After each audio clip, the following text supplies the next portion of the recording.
बिस्मिल्लाहिर्रहमानिर्रहीम। अस्सलाम वालेकुम। आप देख रहे हैं programme fact finding with Asad Kharal और मैं उसामा जाहिद हूँ। नाज़रीन, आज दिन भर में होने वाली अहम तरीन डेवलपमेंट्स और अहम तरीन खबरों पर डिस्कशन होगी।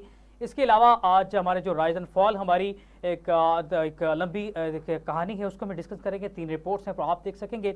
इसके अलावा सबसे पहले सेगमेंट हम डिस्कस करेंगे ISPR की आज प्रेस कॉन्फ्रेंस हुई है, उन्होंने क्या कहा इस हवाले से, असद खरल साहब उस हवाले से बात करेंगे। दूसरा, तोशा खाना के हवाले से 471 के तहत अहलिया बुशरा बीबी और शहजाद अकबर, जुल्फी बुखारी, फरागोगी के खिलाफ FIR दर्ज हुई है, जिसकी कॉपी वॉइस न्यूज़ ने हासिल कर ली है।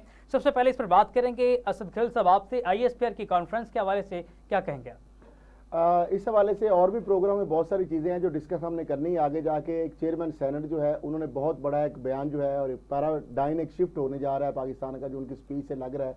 रशिया के हवाले से वो बात भी की है। स्टेट बैंक जो है, उन्होंने पाकिस्तान पर अंदरूनी और बैरूनी जो कर्जे हैं उस हवाले से भी बात करेंगे, और डिफरेंट जो इशूज़ हैं उस हवाले से भी हम बात करेंगे इस प्रोग्राम के अंदर, और बहुत सारे इंसाइट जो है आपसे वो भी शेयर करेंगे।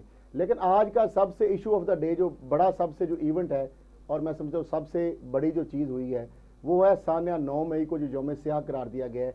और हमने पहले ही अपने programme fact finding with Asad Kharal के साथ जो वॉइस न्यूज़ पर हुआ, उसमें ये वो चीज़ें जो आज फॉर्मेशन कमांडर की कॉन्फ्रेंस के जरिए पूरी कौम के सामने आई हैं, वो किस तरह सामने है वो भी हम बताएंगे। और उस चीज़ को उन्होंने राजों से जो पर्दा उठाया है और अपना जो उन्होंने अज़म का इरादा किया है कि पाकिस्तान की अफवाज पाकिस्तान सिविलियन और अस्करी क़यादत इन वाक़यात को किस नज़र से देखती है और किस तरीके से आहानी हाथों से इनसे निपटा जाएगा। सबसे पहले मेरा ख्याल है आज हम बात कर लेते हैं, क्योंकि सबसे एक बड़ा और मेरी 26 साल सहाफ़ती तारीख में आज तक किसी भी दौर में, यानी किसी भी सिविलियन और अस्करी क़यादत की जानब से एक पेज पर आकर और किसी डेमोक्रेटिक गवर्नमेंट के अंदर ISPR की जानब से या फॉर्मेशन कमांडर कॉन्फ्रेंस की जानब से इतना ज़बरदस्त किस्म का, इतना तवील बयान, जिसके अंदर एक एक चीज़ जो बड़ा क्लियर, लाउड एंड क्लियर कर दिया गया।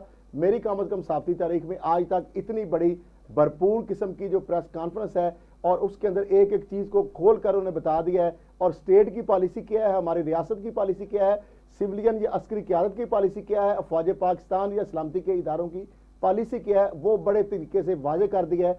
और इस हवाले से मैं समझता हूँ आज जो सबसे बड़ा एक इवेंट हुआ, और अब से कुछ देर पहले उस पर आ जाते हैं कि चीफ ऑफ आर्मी स्टाफ जो सैयद आसम मुनीर जो है, उनकी सदारत के अंदर GHQ अंदर जो फॉर्मेशन जो है कमांडर्स की कॉन्फ्रेंस हुई, उस कॉन्फ्रेंस के अंदर उन्होंने जिसके अंदर कोर कमांडर्स, तमाम जो कोर कमांडर्स थे, उन्होंने प्रिंसिपल स्टाफ ऑफिसर और पाक फौज के तमाम जो फॉर्मेशन कमांडर्स हैं उन्होंने शिरकत की है। और फोरम जो है, यानी जो फॉर्मेशन कमांडर की कॉन्फ्रेंस है, उसकी मैं कह रहा हूँ बेसिकली कि फोरम ने शोहदा की अजीम कुर्बानियों, जिनमें मुसल्लह अफवाज, कानून नाफिज करने वाले इदारों के अफसरान व जवानों और सिविल सोसाइटी के शोहदा शामिल है, को ज़बरदस्त अल्फाज में खराज अकीदत पेश किया।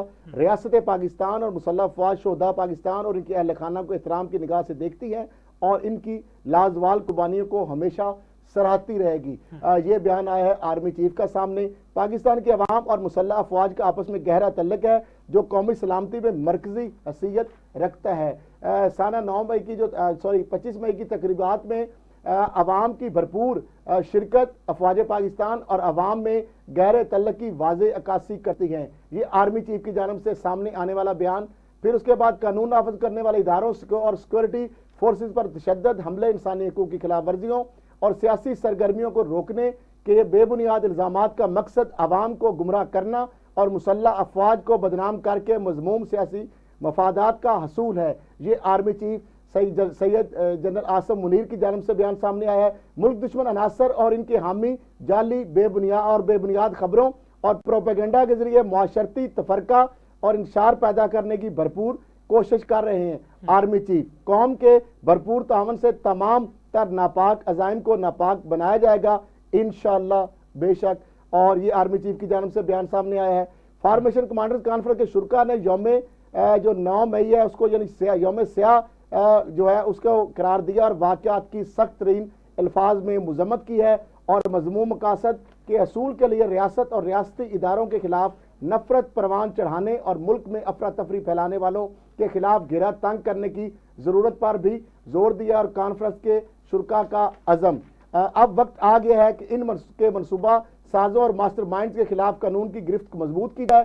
कॉन्फ्रेंस के शुरा का अज़म शोधा की यादगारों, जना हाउस की बेहुरमती करने वालों और फौजी तनसीबात पर हमला करने वालों को पाकिस्तान आर्मी एक्ट और ऑफिशियल सीक्रेट एक्ट जो कि आईन पाकिस्तान के तहत है को जल्द इंसाफ के कटहरे में लाकर कैफे किरदार तक पहुंचाया जाएगा इंशाल्लाह। और कॉन्फ्रेंस के शुरका का जो अज़म उन्होंने फिर दोहराया, इस अज़म का अयादा किया है। बिगाड़ पैदा करने और फर्जी इंसानी हकूक़ की खिलाफ वर्जियों के पीछे पनाह लेने की तमाम तर कोशिशें जो है वो बेसूद हैं। आर्मी चीफ कसरत से जमा किए गए नाकाबिले तरदीद शवाहद को ना जुटलाया और ना ही बिगाड़ा जा सकता है। ये जो हमने पहले जो हमने बता दिया था, ये बात मैं इस पे आ जाता हूँ। कसरत से जमा किए गए नाकाबिले तरदीद वो जो शवाहिद है जिनको हमने 5 जून के प्रोग्राम के अंदर fact finding with Asad Kharal voice news पे स्क्रीन पे आपके सामने दिखाया, वो उन सबूतों की तरफ निशानदेही कर रहे हैं, इशारा कर रहे हैं कि वो जो कसरत से जमा किए गए नाकाबिले तरदीद शवाहिद को ना जुटलाया और ना ही बिगाड़ा जा सकता है। ये सारे किरदार पूरी कौम के सामने हमने रख दिए, उनके हवाले से वो इशारा कर रहे हैं आर्मी चीफ। मुखालफ कूतों के नापाक अजाइम को मुकम्मल तौर पर नाकाम बनाने की राह में किसी भी जानब से रुकावटें खड़ी करने और अभाम पैदा करने की जो कोशिशें हैं उनको आनी हाथों से कोशिशों को आनी हाथों से निपटा जाएगा। कॉन्फ्रेंस के शुरका का अज़म और अफवाज पाकिस्तान मुल्क की सलामती और इस्तेहकाम के लिए किसी भी कुर्बानी से दरेग नहीं करेंगे। ये कॉन्फ्रेंस के शुरका की जानब से अज़म का फिर से अयादा किया गया है। और ये इसके अंदर मेरा ख्याल कुछ चीज़ें मिसिंग है, पता नहीं क्या वजह है। इसके अंदर उन्होंने ये भी बताया था, अब ये मुझे नज़र नहीं आ रही, उसके अंदर ये भी बताया था कि पाकिस्तान का जो मौजूदा आइन है उसके अंदर जो आर्मी एक्ट है बहुत सारी चीजें इसमें गायब हैं। मुझे समझ नहीं आ रही कि इसमें वो जो चीजें रखी नहीं, वो इसके अंदर जो और बातें भी बहुत सारी की हैं। ठीक है, इस पर आगे चलते हैं तोशा खाना की तरफ। मैं पहले इस पे कर लूँ, तोशा खाना की तरफ आप जाएं, आप बात करें थोड़ी सी। मैं इस पे 471 के तहत अहलिया बुशरा बीबी शहजाद अकबर जुल्फी बुखारी फरागोगी के खिलाफ FIR का इंदराज हुआ है आज, और जो कप्तान हैं उनके खिलाफ भी FIR हुई है। तो इस हवाले से भी अहम डेवलपमेंट सामने आई है और FIR की कापी वॉइस न्यूज़ ने हासिल कर ली है। और इसके बाद हम दीगर भी मैं वो उस पर आता हूँ, लेकिन इसमें मेन जो चीज़ें हैं मेरा ख्याल है शायद वो आप इसके अंदर नहीं हमारे पास हैं। एक तो उन्होंने कहा कि कानून नाफज करने वाले इदारों और सिक्योरिटी फोर्सेस पर तशद्दुद हमले, इंसानी हकूक़ की खिलाफ वर्जियों और सियासी सरगर्मियों को रोकने के लिए बेबुनियाद इल्ज़ामात का मकसद अवाम को गुमराह करना और मुसल्लह अफवाज को बदनाम करके मजमूम सियासी मफादात का असूल है। ये भी आर्मी चीफ की जानब से बयान आया। फिर मुल्क दुश्मन अनासर और इनके हामी जाली और बेबुनियाद खबरों पर प्रोपेगेंडा के ये जरिए, ये तो बात आ गई हमने। और कौम के भरपूर जो तावन से तमाम तर नापाक अजाइम को नाकाम बनाया जाएगा इंशाल्लाह। ये चीज़ें साना हवाले से आ गई। और आर्मी एक्ट के हवाले से भी यहाँ पे बात उन्होंने चूँकि की है, और एक शोधा जो है कि यादगारों जना उसकी बेहमती वो भी हमने बात कर ली। तो बेसिकली उन्होंने जो अहम तरीन डेवलपमेंट है वो यकीनी तौर पे जो इस दिन को यौम स्याह के तौर पे मनाया जाएगा। जी बिल्कुल, उनका कि मुखालिफ कूतों के नाकाम जो अज़ाइम है और मुकम्मल तौर पर उसको नाकाम बनाने की राह में किसी भी जानब से रुकावटें खड़ी करने और बाम पैदा करने की कोशिशों को आनी हाथों से निपटा जाएगा। और ये जो बात है इसके अंदर वो खास तौर पर मैं चूँकि वो मैंने सारी चीज़ें जो है उसके साथ था जुड़ा हुआ था कि इसमें आर्मी एक्ट के हवाले से मैं एग्जैक्ट जो है ना जो इस पे अवाम का शिकार थी, हुकूमत ये चाह रही थी कि आर्मी की तरफ इस तरह का स्टेटमेंट आए। और बेसिकली उन्होंने इस हवाले से बड़ा कैटेगोरिकली एक स्टेटमेंट दी है कि आर्मी एक्ट जो है बेसिकली कि इसके अंदर जो साना 9 मई के अंदर जो लोग मुलव्वस हैं उनके खिलाफ आर्मी एक्ट और ऑफिशियल सीक्रेट एक्ट जो कि पाकिस्तान के आइन के अंदर ऑलरेडी मौजूद है उसके तहत उनके साथ जो है उनको कानून के किटारे में लाया जाएगा। तो ये मैं समझता हूँ कि ये एक जो चीज़ है। तो इस हवाले से तोशा खाना के हवाले से बात करते हैं, लेकिन पहले हमारे साथ काउंटर इंटेलिजेंस और सिक्योरिटी अमूर के इंतहाई माहिर और साबिक joint director general intelligence bureau doctor Naveed Elahi साहब भी हैं। अगर उनको भी हम ले लें तो उसके बाद मजीद साहब लाइन इन कीजिएगा नवीद अलाई साहब की, अगर आप पॉसिबल समझें।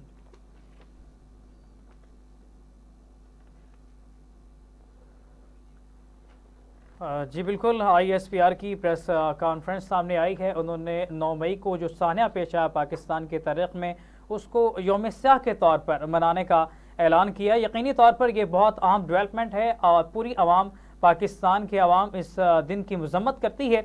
और इस तरह उन्होंने कहा कि इन जो तमाम लोग जो यौम स्याह के अंदर मुलव्वस थे जिन्होंने पाकिस्तान की तनसीबात पर हमला किया और दिन दहाड़े दहशत गर्दी की मिसाल कायम की।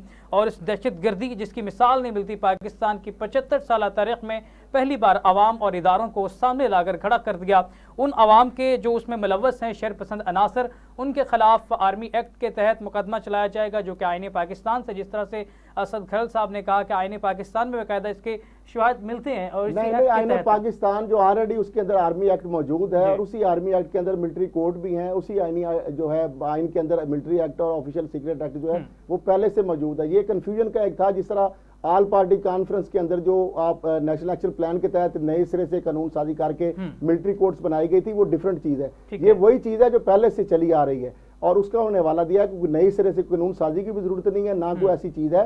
तो लिहाजा ये तो अब बड़ी क्लैरिटी होगी कि इसके अंदर इसके साथ साथ मैं समझता हूँ कि तोशा खाने के वाले से आपने जो बात की उसमें साबिक जो चेयरमैन जो पीटीआई हैं उनकी अहलिया जुल्फी बुखारी, शहजाद अकबर, फरा और दिगर के खिलाफ जो किया 420, 468, 471 के तहत, और उसमें जो नसीमुल अकवल्द जो है उन्होंने बात की है कि इन्होंने जाली रसीदें बनाई और ना हमने कोई ऐसी वो घड़ियां या काफलिक्स ले गए, ना हमने इन्होंने बेचे, हमें रसीदें भी जाली बनाई गई और जो बंदा पकड़ा गया उसका भी हमारे साथ कोई तल्लक नहीं है। तो बेसिकली जालसाजी, धोखा, फ्रॉड मुबैना तौर पर और तोशा खाना से पैसे निकालने के लिए सारा किया गया। FIR थाना कोसार में 442/23 जो है वो दर्ज हुई है इन सेक्शन के तहत, और उस जो है बंदा जो है विक्टिम है जिसके यानी ऑफिस को या शॉप को या उसके नाम को यूज करके रसीदें जाली तरीके से बना के जो मीडिया में भी। तो अब मामला यह है कि इस हवाले से हम एक रिपोर्ट भी है मेरा ख्याल है राइज एंड फॉल, उसको भी दिखाते हैं और हमारे साथ गेस्ट जो है नवीद इलाही साहब को जी बिल्कुल उनको भी हम इन करते हैं और एक रिपोर्ट भी आ चुकी। जी नवीद इलाही साहब इस वक्त हमारे साथ मौजूद हैं। नवीद इलाही साहब आवाज सुन सकते हैं? जी, मुझे आपकी आवाज जो है वो कट के आ रही है लगातार जो मैं सुन रहा हूं। नवीद इलाही साहब हमारे साथ मौजूद है। नवीद इलाही साहब, सबसे पहले बात करेंगे ISPR की जो प्रेस कॉन्फ्रेंस सामने आई है, 9 मई को यौम स्याह के तौर पर मनाया जाएगा, इस हवाले से आप क्या कहेंगे? जी, मेरा ख्याल है वाकई ये ऐसी एक वाकया था जिसको जितनी भी इसकी मजम्मत की जाए कम है। और देखें कि ये एक मनसूबा बंदी के तहत ये काम किया गया। ऐसा वाकया सियासी एहतजाज यहाँ पे हर किसी का हक है, तमाम जमहूरियत है, इसमें तमाम पार्टियों का हक है, लेकिन इस तरह किया जाए कि अहदाफ वो चुने गए जो सिर्फ अस्करी अहदाफ थे, उनकी इमलाक थी या उनकी रैलिक्स थी या उनकी तनसीबात थी। और ये जो भी जुलूस था वो रास्ते में आप देखें कि आमतौर पे होता है, अगर आप गुस्से में हो या एहतजाज के मूड में हो, अवाम हो, तो रास्ते में तोड़ फोड़ करते जाते हैं, कोई लाइट तोड़ दी, कोई गमला तोड़ दिया। यहाँ पे एक गमला भी नहीं टूटा। जहाँ जहाँ पे हदफ बने हुए थे वहां पहुंचे हैं। जो रिपोर्ट्स आई हैं वो शो कर रही हैं कि कैसे उनके जो रहनुमा थे वो लीड कर रहे थे और उनको टेलीफोन पे भी हदायत दे रहे थे कि वहां पहुंचे और ये काम करें। तो जाहिर है कि इस तरह की जो हरकत हैं उसकी तो फिर मजम्मत ही की जा सकती है। नवीद इलाही साहब, आपने पाकिस्तान में काउंटर इंटेलिजेंस के हवाले से, सिक्योरिटी के हवाले से बहुत बड़े बड़े ऑपरेशन किए, बहुत से मुल्कों के अंदर आपने ट्रेनिंग भी ली, कोर्सेज भी किए, पुलिस के अंदर, IB के अंदर, मुख्तलिफ सिक्योरिटी फोर्सेज के अंदर आपने सर्व भी किया। ये जो सारी चीजें हैं, आपको रिपोर्ट भी आपने गालबन वो पहले हमारे प्रोग्राम वाली देखी जिसके अंदर सारे मास्टरमाइंड और सारी चीजों को खोल के बयान किया गया है। तो इसको किस तरीके से लंदन राइट्स के साथ या अमेरिका के अंदर जिस तरह हुए मामलात उनके साथ को लिंक करते हैं, या ये एहतजाज था, ये क्या था, यानी इसको किस तरह आप एंगल से, किस एंगल से देखते हैं इन चीजों को? देखें, ये जो इसमें तो बड़ी वाज़ेह बात है कि ये एक मनसूबा बंदी थी जो मल्टी प्रोंग थी, यानी इसके कई पहलू थे और ये बहुत देर से इस पे काम कर रहे थे। इस पे कई दफ़ा इन्होंने खुद इस पे बात की कि अगर मुजाहरा करना है तो वहाँ पे जाके करेंगे इन जगहों पे। लेकिन अब जो मनसूबा सामने आया, एक तो उन्होंने ये किया कि अपना मनसूबा तैयार कर लिया, उन्होंने ये अंदाजा नहीं लगाया कि आपने किसको हदफ चुना है और स्टेट के पास क्या इंतजामात हैं इन तमाम चीज़ों का पता लगाने के लिए। हर जो बात की जा रही है, हर जो कॉल की जा रही है, जो आपने मूवमेंट की है, वो तमाम देखिए इतनी एडवांस हो चुकी हुई है यहाँ पे सारा सिस्टम जो है, वो तमाम चीज़ें रिकॉर्डेड मौजूद हैं। किसी के लिए ये कहना मुमकिन ही नहीं कि मैं तो वहाँ पे था ही नहीं या वहाँ पे नहीं था। सिर्फ आप सिंपल जियो फेंसिंग देख लें, जियो फेंसिंग ने ही तमाम चीज़ें बयान कर दी कि कौन कहाँ पे था। फिर ये इतराज करते हैं जी वो फोन टैप हुए और वो कॉल्स हुई। फोन टैप जो है वो इंटेलिजेंस एजेंसीज अंडर लॉ करती हैं। आईबी और आईएसआई को ये हुकूमत पाकिस्तान उनको ये पावर देती है, अथॉरिटी देती है ये करने के लिए, लेकिन जाहिर है कि वो एक तरीक़ेकार के तहत किया जाता है। ये नहीं है कि कोई जो चाहेगा उठ के कर लेगा, उसके लिए एक पूरी एक वजह बयान की जाती है कि क्यों करना है। तो मैं ये बात कर रहा हूँ कि तमाम सबूत तो मौजूद हैं। तो एक तो जो बात है 9 मई वाला, उस पर तो बहुत बात हो चुकी कि क्या हुआ, उस पर बहुत सबूत भी सामने आ गए और रिपोर्ट्स भी सामने आई हैं। दूसरा जो पहलू जो लोगों को कम ज़्यादा इल्म नहीं है, वो बाहर से बैठकर पाकिस्तान के अंदर मुदाखलत करने की जो एक मनसूबा साजी की गई और उस पर काम भी हो रहा है, वो इंतहाई घिनौना है और काबिल मजम्मत है।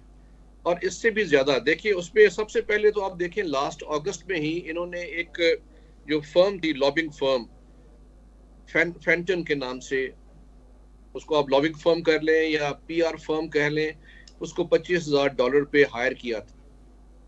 यानी जिस मुल्क को पे आप इल्जाम लगा रहे हैं रजीम चेंज का, वहीं की फर्म को हायर किया कि आप, और हायर किसने किया? पीटीआई अमेरिका ने, पीटीआई यूएस जो रजिस्टर्ड थी, उन्होंने हायर किया और कहा कि जी उसका उन्होंने करना ये था कि इनके लिए आर्टिकल्स लगवाने थे और लोगों से कहना था कि बयानात दें, जिसपे आपने देखा कि बयानात आए भी, जैसे ज़ल्मे खलीलज़ाद जिसका कोई ताल्लुक नहीं है पाकिस्तान के साथ, उससे बयान दिलाए हॉस्टाइल, गलत, बेबुनियाद, बढ़ा चढ़ा के एग्जैजरेटेड पाकिस्तान के खिलाफ। दूसरा ये काम जो इन्होंने किया, जो कि कांग्रेसमैन जो 66 कांग्रेस के अरकान थे, उनसे खत लिखवाया अपने जो वजीर खारजा हैं अमेरिकन, जो US secretary of state Antony Blinken, उसको खत लिखा 66 कांग्रेसमैन में। ये पीटीआई ने उनसे, क्योंकि उनके वो पाकिस्तानी अमेरिकन जो हैं पीटीआई से मुंसलिक, उन्होंने ज़ाहिर उनके वोटर्स वगैरह होते हैं, फाइनेंस भी कर रहे होते हैं, तो खत लिखवाया जिसमें एग्जैजरेटेड और झूठ चीजें थी कि जैसे पाकिस्तान में यानी क्या जुल्म सितम हो गया है। और साथ आप देखिए उनसे डिमांड क्या कर रहे हैं, डिमांड ये कर रहे हैं कि जनाब इनका जो सैलाब आया था लास्ट ईयर, उसकी इमदाद बंद कर दी जाए। यानी जो लोग यहाँ पे मिलियंस की तादाद में डिस्प्लेस हो गए हैं अपनी जगह से, जो यहाँ पे उनकी अमलाक तबाह हो गई है, उनको इमदाद ना दें। यानी ये दुश्मनी में इस हद तक चले गए कि पाकिस्तान दुश्मनी पे चले गए। उसके बाद उन्होंने खुद, ये भैया नहीं, मैं तो हैरान होता हूँ कि आपका एक स्टैंड होता है, इस मुल्क ने मुझे रजीम चेंज कराया है तो मेरा तो दुश्मन है, कितना हवा में साइफर के नाम पे कागज लहराए। अब वहीं की कांग्रेस वुमेन जो है मैक्सिन वाटर्स कैलिफोर्निया से, उसकी आपको मालूम होगा कि ये जूम की जो एक मीटिंग थी वो मंजर यहाँ पे आई है, सोशल मीडिया पे अवेलेबल है, उसमें गिड़गिड़ा रहे हैं। और पहले आगाज ऐसे किया जैसे मैं बहुत मजलूम हूँ, मेरी टांग पे चोट लगी हुई है, मेरा बुरा हाल है, तो इमदाद किए, इस ये चले गए। उसके बाद जो है उससे आप बढ़ के ये देखें कि अभी जो नया काम किया है पीटीआई अमेरिका, कोशिश ये कर रही है कि वहाँ के कांग्रेसमैन को कह के कि पाकिस्तान के खिलाफ एक करारदाद पास की जाए कि वहाँ पे इंसानी हकूक की खिलाफ वर्जियां हो रही हैं। और नवीद साहब, एक और बड़ी अहम एक डेवलपमेंट है जो कि फौजी इमदाद के बंद करवाने के हवाले से भी, जिस तरह आपने कोई मेरी बात हुई थी उस हवाले से थोड़ी सी अपडेट कराई, इस साथ साथ अपनी फौजी इमदाद बंद कराने के हवाले से। जी मैं उसी का अर्ज कर रहा हूँ, इसी का था कि एक तो उन्होंने कहा कि करारदाद, दूसरा ही उन्होंने कहा कि बिल स्पॉन्सर करें, अब एक बिल स्पॉन्सर करें कि पाकिस्तान की जो इमदाद है, फौजी इमदाद, वो मशरूत हो, उसको कर दिया जाए, क्योंकि वहां पे इंसानी हकूक की खिलाफ वर्जी हो गई। अब ये देखिए कि ये हम तो आमतौर पे इंडिया करता है, यहाँ मुखालिफ जो है हमारे वो करते हैं कि इनको ना दें। इसका मतलब क्या होता है कि आपको दिफा कमजोर किया जाए, यानी इस हद तक चले जाना जो है। और मैं ये कहूँगा कि ये जो अमेरिकन पाकिस्तानी वहाँ पे थोड़ी तादाद में है, अभी उनके ऊपर रिएक्शन आना शुरू हो गया। जो अमेरिकन पाकिस्तानी हैं बहुत बड़ी तादाद में जो चुप बैठे थे, उन्होंने भी इसका जवाब देना शुरू किया। आज ही मेरे पास दोस्तों ने भेजी, वहाँ के डॉक्टर्स हैं, उन्होंने इकट्ठे वहाँ के कांग्रेसमैन को और फॉर्मर अटॉर्नी जनरल था, उसके साथ मीटिंग में कहा कि ये क्या यहाँ पे हो रहा है, असल हकायक ये हैं। तो वो मेरा ख्याल है कि उनको इन सारी चीज़ों को डिफ्यूज कर दिया जाएगा। उनका ये ख्याल है कि इस लेकिन साहब क्या किसी पाकिस्तान की सियासी पार्टी को या उनके जो ओवरसीज हमारे पाकिस्तानी है अपने मुल्क के अंदर यानी हमारी सॉवरेनिटी के ऊपर मुदाखलत के लिए किसी दूसरे को कहना, इसमें तो मैं समझता हूँ ये तो मुदाखलत है बहुत, इसके अंदर तो इससे ज्यादा और क्या हो सकता है। ये तो साइफर से ज्यादा खतरनाक है अगर साइफर सही भी मान लिया जाए तो। हम जो एक्सपेक्ट करते हैं ना जी कि फॉरेन डायरेक्ट इन्वेस्टमेंट की, तो ये जो है ये फॉरेन डायरेक्ट इंटरवेंशन हो रही है और उसको फैसिलिटेट कौन कर रहे हैं? दुश्मन नहीं कर रहे हैं, खुद अपने मुल्क के जिनका ये पुराना। डॉक्टर साहब एक और चीज भी मेरे सामने खबरें आ रही हैं कि उन्होंने कोई रोका है कि आप पाकिस्तान के ओवरसीज जो है पाकिस्तान के अंदर रेमिटेंसेस भेजना बंद कर दें बैंकिंग चैनल या लीगल चैनल के जरिए। इस हवाले से आपके पास क्या मुसद्दका इतलात है? उन्होंने एडवाइजरी कह रहे हैं कि एक एडवाइजरी जो है जनरल एडवाइजरी उन्होंने एक इशू की है। देखें ये भी एक पाकिस्तान के लिए जो है नुकसानदेह होता है कि अगर आप एडवाइजरी इशू कर दें। एडवाइजरी जनरली भी इशू हो रही होती है सिक्योरिटी इश्यूज की वजह से भी। उसको पाकिस्तान को चाहिए कि इसको प्रोएक्टिवली उसको रिफ्यूट करता जाए। जैसे वहाँ पाकिस्तानी बहुत मौजूद है, वो भी इन्फ्लुएंशियल है, ये सारी गेम कर रहे हैं इन्फ्लुएंशियल। और वहाँ पे देखिए मसला क्या है इनका, ये जो कर रहे हैं वो चूंकि बरतानिया में भी और अमेरिका में भी जो इनके पास कुछ पैसा है वो समझते हैं कि हम मजबूत एक लोग हैं, ताकतवर मुल्क में रहे हुए हैं, ये हमारा पुराना देश गरीब मुल्क है, गरीब लोग हैं, इनको हम अपने पैसे और यहाँ की ताकत के बलबूते पालेंगे। और उनको ये गलत फहमी है, होगा नहीं। आपको मैं छोटी साल दूं, ये जो ट्विटर है, जब दाइश इराक में पिनिकल पे थी तो CIA ने 75,000 अकाउंट जो है दाइश का बंद किया था, जो उन्होंने बना के चला रहे थे। बंद किया उन्होंने, 45,000 फिर बना लिया, फिर बंद होते रहे। तो यहाँ पे अब जो ट्विटर के ऊपर या सोशल मीडिया पे हंगामा राई हो रही है, आपको क्या मालूम कि मोहम्मद हुसैन के नाम पे रामपाल बात कर रहा है? तो यही तो 5th जनरेशन वॉरफेयर है, इंफॉर्मेशन वॉरफेयर है। Battles are being won and lost on media. तो उसको बड़ी इफेक्टिवली जो है और बड़ी ब्रूटली, मैं कहूँगा, लोग कहते हैं ये शायद खुश हो रहे होंगे कि इफेक्टिवली, मैं कहता हूँ कि ब्रूटली, क्योंकि पाकिस्तान में डिविजन्स क्रिएट कर रहे हैं, डिसेंशंस क्रिएट कर रहे हैं, और उसमें जाहिर है कि दुश्मन जो है जब आप आग लगी होगी तो वो फ्यूल तो देंगे, तो उनका पूरा हाथ होगा उसमें। तो इस बात का उनको अदराक होना चाहिए, इनको ये जो पॉलिटिकल अपनी मुखासमत में और सियासी मुखासमत में इस लेवल तक चले जाएं कि फौज दुश्मनी और मुल्क दुश्मनी पे आ जाएं और अवाम को डिवाइड। साहब आपने एक ऑडियो सुनी होगी शौकत तरीन जो इनके PTI के थे वजीर फाकी और फिर KPK के और पंजाब के वजीर की आपस में फाइनेंस मिनिस्टर या वजीर आला की IMF की इमदाद रोकने के हवाले से आपस में जो गुफ्तगू सामने आई, उसको किस नजर से देखते हैं? मैं से उसको इस नजर से देखता हूँ, हुकूमत की कमजोरी की नजर से देखता हूँ। अगले दिन ही उनको ये काबिल ताज़ीर था, काबिल दस्तअंदाजी का मुल्क दुश्मनी पे मबनी ये गुफ्तगू थी, उनको क्यों नहीं उनके ऊपर हाथ डाला गया? ये क्या है कि आम जो आदमी है यही तो यहाँ पे रोना है आपका। तभी यहाँ पे जुडिशल सिस्टम जो है वो बिल्कुल कोलैप्स कर गया हुआ है कि गरीब आदमी को पकड़ लिया जाता है, इन्फ्लुएंशियल, क्योंकि चारों पार्टियों में उनका लिंक्स हैं, तो वो कहते हैं नहीं बस छोड़ दें। लेकिन आप देखें ना कि सियासी पार्टी की आड़ में डॉक्टर साहब जो साना 9 मई के अंदर जो लीडरशिप भी वहां पे मौजूद थी, टेलीफोन कॉलें भी सामने आ गई, उनकी प्रेजेंस भी आ गई, फुटेज भी आ गई, फ्रांसिक भी हो गई, लोकेशन भी आ गई, जियो फेंसिंग भी हो गई, लेकिन वो फिर भी उनको अदालतों से बेल्स मिल रही हैं, वो आज़ाद हो रहे हैं, हुकूमत को कोई सुन नहीं रहा। अभी दूसरी तरफ वो कहते हैं अदालतें आज़ाद भी नहीं है, तो ये फिर कैसे आगे निज़ाम चलेगा? इन लोगों को भी अगर आप नहीं पकड़ेंगे या काबिल गिरफ्त नहीं लाएंगे या उनको छोड़ दिया जाएगा? देखिए पहले तो आप ये अदालतों का तो देख ही लें, जो कुछ हो रहा है आला अदालत से लेके नीचे तक जो हो रहा है वो आपके सामने है। यूं ही तो नहीं हम इस इंडेक्स में इतने नीचे हैं कि पहले ये हाल था, अब तो बिल्कुल खुल के एक पार्टी बन के सामने आते जा रहे हैं। और लेकिन मेरा ये ख्याल है कि अब जो फॉर्मेशन कमांडर्स की मीटिंग हुई है उसमें बड़ा वाज़ेह तौर पे चीफ ऑफ आर्मी स्टाफ ने इस पे गामुस्से का इजहार किया है और अज़म का इजहार किया है कि हम ऐसे नहीं करने देंगे। तो मेरा ख्याल है कि ये सब चीज़ों को सोचना चाहिए, बाकियों को भी उठाना चाहिए इसके ऊपर कि सियासत अपनी जगह, हुकूमत अपनी जगह, लेकिन मुल्क की सालमियत सबसे अहम है।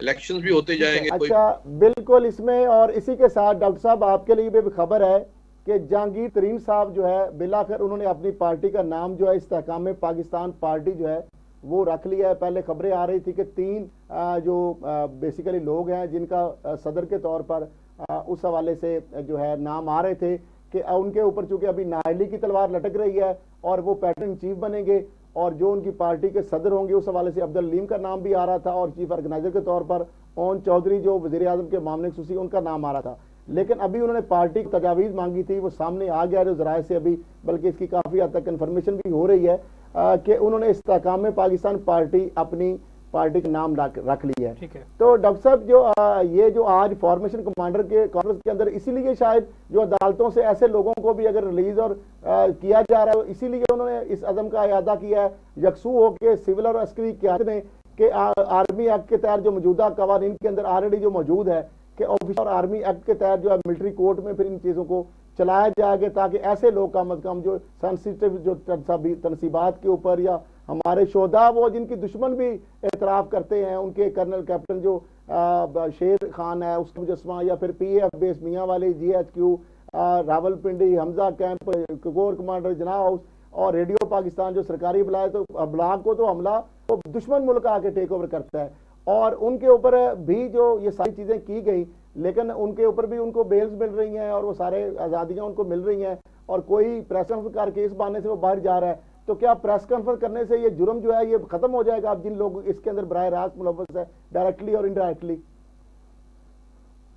मैं माफी चाहता हूँ, मुझे काफी आवाज जो है बीच में डिस्टॉर्टेड आती रही है, लेकिन मैं जो बात समझा हूँ उसमें ये कह रहा हूँ कि ये जो फौजी अदालतों में केस चलने का मामला है ये कोई रिएक्शन से नहीं हो रहा कि जी वहां पे नहीं हो रहा इसलिए हम फौजी अदालतों में ले जाएंगे। ये वैसे एक दबाव की बात है, मेरिट पे ही जो फौजी अदालतों में बनता हो, यानी जो केसेस ऐसे हैं जैसे GHQ पे अंदर घुसने का या कोर कमांडर हाउस है या बाकी चीजों को तबाह करने का, उसको फौजी अदालतों में अगर बनता है तो उस पर चलाना चाहिए। बिल्कुल डॉक्टर साहब इसमें थोड़ी लॉजिक है ना, आप तो चूंकि सिक्योरिटी और काउंटर इंटेलिजेंस रिलेटेड, आप कोर कमांडर हाउस आपको पता है उसके अंदर बहुत सारी सेंसिटिव इंफॉर्मेशन होती है इंडिया से रिलेटेड और बहुत सारी मुल्क दुश्मन अनासर के, और लैपटॉप में हो सकता है और डाटा हो सकता है, उन चीजों को अगर चुराया गया, उठाया गया या जाया किया गया तो क्या वो अल्लाह रिता ASI जाके बरामद करेगा? वो तो फौजी या ISI या MI के लोग या सर्वे के लोग या काउंटर इंटेलिजेंस के जो लोग हैं जो इन चीजों को समझते हैं वही जाके रिकवरियां कर सकते हैं ना।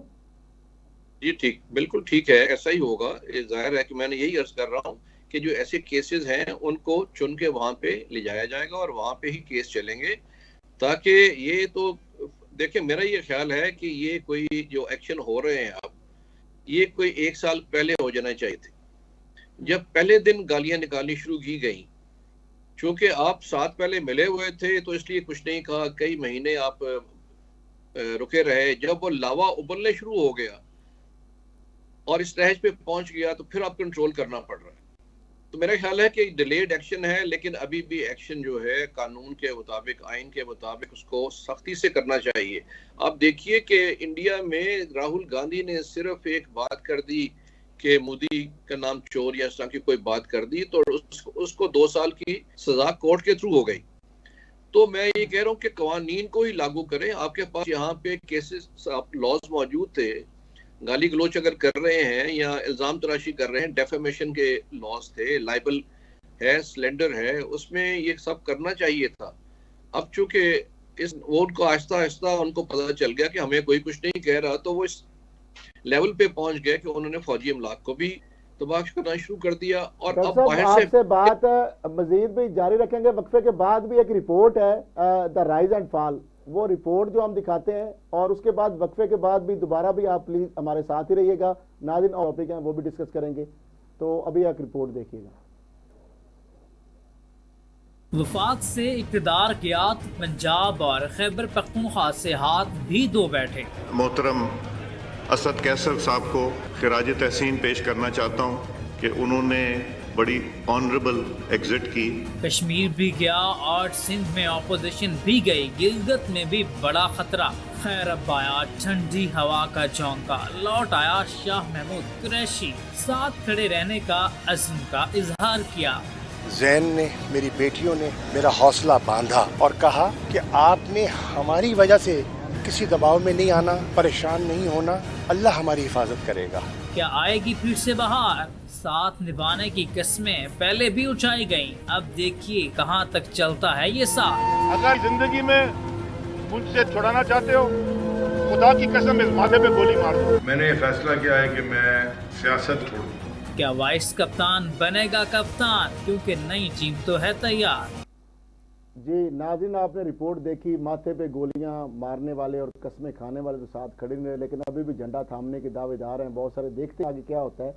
तो ये आपके सामने है सारी चीज़ें, और भी हमारे पास इस ब्रेक के बाद चीज़ें हैं। ठीक है, आज हमने ISPR की जो प्रेस कॉन्फ्रेंस थी उस हवाले से डिस्कशन की और पहले ब्रेक में, और इसके अलावा तोशाखाना के हवाले से डिस्कशन थी, वो हमें ब्रेक के बाद दोबारा आते हैं, दोबारा तोशाखाना के हवाले से गुफ्तगू।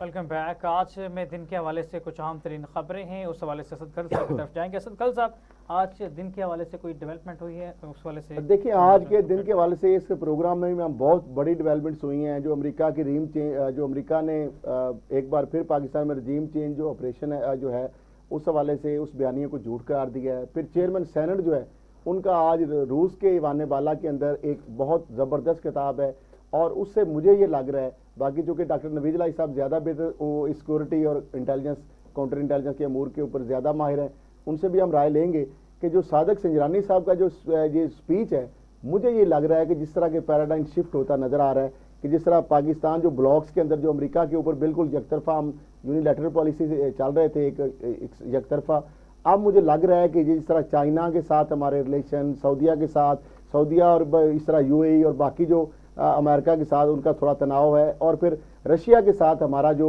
पहले से ही एक मामला चल रहा था, और ये चेयरमैन सेनेट यानी हमारे ईवान बाला की जानब से उनके ईवान बाला में रशिया में जो सादक संजरानी साहब ने बात की, पहले मेरे ख्याल वो सुन लें, ताकि उसके बाद फिर डॉक्टर नवीद इलाही साहब से भी इस हवाले से उनका भी तजिया हम लेंगे। जी मुझे बिल्कुल आवाज नहीं आ रही, कट के आ इस आलमी मनाजिर में पाकिस्तान की पार्लियामेंट अपना मुअस्सर किरदार अदा करने के लिए पुरअज़्म है।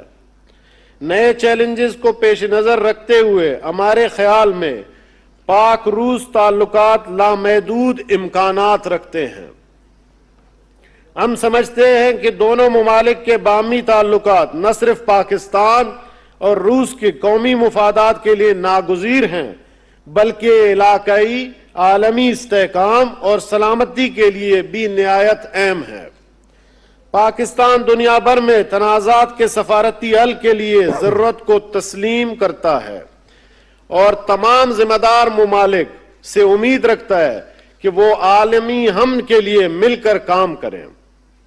हम उम्मीद करते हैं फलस्तीन और बिलखसूस कश्मीर के दाइयों पुराने तनाज़ात को भी अक़वाम मुत्तहिदा के करारदादों के मुताबिक हल किया जाए, क्योंकि इंसानी हकूक़ का तहफ़्फ़ुज़ हमारी अव्वलीन तरजीह है। गुज़िश्ता कई बरस से पार्लिमानी वफूद के तबादले वाले दिनों में पाकिस्तान रूस पार्लिमानी ताउन के वसी तर इम्कानात पैदा होंगे, जिनके समरात से दोनों ममालिक के अवाम मुस्तफीद होंगे। गुज़िश्ता 2 दहाइयों के दौरान पाक रूस ताल्लुकात में मुस्बत पेशरफ्त मेरे लिए बल्कि हम सब के लिए खुशी और तस्कीन का बायस। जी नाज़रीन, आपने चेयरमैन सेनेट पाकिस्तान के ईवान बाला के जो हाउस के लीडर ऑफ द हाउस हैं, उनका रशिया के ईवान बाला से जो स्पीच है उसके कुछ जो आपने इससे जो सुने, और जिस तरीके से एक बड़ी अहम मैं समझता हूँ इसको डेवलपमेंट, और साथ ही इसको अगर जोड़ें कि वाशिंगटन अमेरिका ने यानी एक बार फिर जो उधर से खबर आई है कि रजीम चेंज के बयानी को उन्होंने झूठ करार दिया है, और नायब तर्जमान जो अमरीकी खारजा महकमा खारजा है उनकी जानब से प्रेस ब्रीफिंग देते हुए कि अमरीकी साजिश से मुतल्लिक़ इल्ज़ाम और सरीहन झूठ है और पाकिस्तानी सियासत के फैसले पाकिस्तानी अवाम ने करने हैं जो आइन के मुताबिक हों। उन्होंने कहा कि खतीजा शाह के केस को फॉलो कर रहे हैं, क्योंकि खतीजा शाह की दोहरी शरीयत है और हम पाकिस्तानी हुकाम से बराह रास्त राब्ते में, और कहा कि खतीजा शाह को कौन सा रसाई दी जाए। इसके बाद उन्होंने कहा कि कोई अमरीकी शहरी गिरफ्तार होता है तो हम इनकी मुमकिन मदद के लिए तैयार रहते हैं, और दूसरे मालिक से कहा है कि गिरफ्तार अमरीकियों के लिए तरीकाकार को सामने रखें। बहरहाल ये है कि ये चीज़ जो है ये भी आपके सामने है। और इसी तरह के साथ डॉक्टर नवीद अलाई साहब से भी हम इस तजिया लेंगे, लेकिन छोटी सी एक बात कि स्टेट बैंक ने मुल्क पर अंदरूनी और बैरूनी मुल्क कर्जों के जो दादोशुमार है वो भी जारी कर दिए हैं। एक साल के अंदरूनी जो कर्ज है वो 34% 7,000 यानी 635 अरब बढ़ गए हैं और 36,549 अरब जो है हो गया स्टेट बैंक की। जहाँ वफाकी हुकूमत ने एक साल में 14,900 अरब रुपए का कर्जा जो है रिकॉर्ड कर्जा लिया है स्टेट बैंक। फिर 2022 में मुल्क पर 43,705 अरब का मजमूई कर्जा था। अप्रैल 2023 में मजमूई कर्जा का हुजम जो है 58,599 अरब। वफाकी हुकूमत ने एक साल में हर रोज औसतन हर यानी मौजूदा जो वफाकी हुकूमत ने हर साल, बल्कि पिछली ओवरऑल की बात कर रहे हैं, तो हर रोज जो है औसतन 41 अरब रुपए जो उसका कर्जा उठाया। और वफाकी हुकूमत ने एक साल में मजमूई मुल्क जो है कर्ज का 34% कर्जा लिया और वफाकी हुकूमत ने एक साल में कर्ज लेने का नया रिकॉर्ड कायम किया। बहुत सारी आगे डिटेल भी इसकी हैं। और इसके साथ थोड़ा सा हम डॉक्टर ठीक है डॉक्टर साहब से भी हम बात करते हैं, लेकिन एक रिपोर्ट है हमारे पास the legacy of Nawaz Sharif, तो वो पहले देख लेते हैं।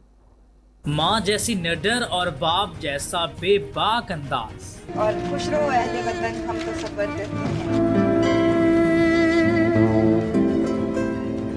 बाप के मिशन को आगे बढ़ाने का अज़्म। ये है काम, ये काम है, ये नारा नहीं है, ये खिदमत है, खिदमत। वही हिम्मत, वही हौसला, वही ललकार जिसने मुस्लिम लीग नून को तोड़ने का, टुकड़े टुकड़े करने का प्लान बनाया, अल्लाह ताला के फजलो करम से और आपकी मोहब्बत और सपोर्ट की वजह से मुस्लिम लीग नून तो नहीं टूटी, लेकिन वो जमात की आज किरचियां भी देखने को नहीं मिलती, किरची किरची हो गई। अब सामने है मिशन आजाद कश्मीर। मरियम नवाज की रगों में कश्मीर का सच्चा और सुच्चा खून है। मरियम नवाज खून के रिश्ते से कश्मीर से जुड़ी है। जी नाज़रीन, ये भी आप एक छोटी सी रिपोर्ट थी आपने आपको दिखाई और दो और बड़े टॉपिक डिस्कस किए। और उसके साथ जहांगीर तरीन साहब जो है उन्होंने नई पार्टी की जो खबरें आ रही थी कि पार्टी बन रही है, मुख्तलिफ मुलाकातें भी हो रही थी।